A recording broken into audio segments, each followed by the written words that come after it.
ఎదురుగా వెలుగుతున్న నీడని బెదురుగా కలుగుతున్న హాయిని కనువున తొణుకుతున్న చురుకుని మనసున ముసురుకున్న చెమటని ఇష్ట కష్టాలని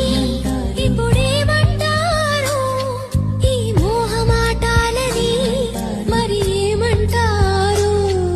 స్వల్ప భారాలని ఇప్పుడేమంటారు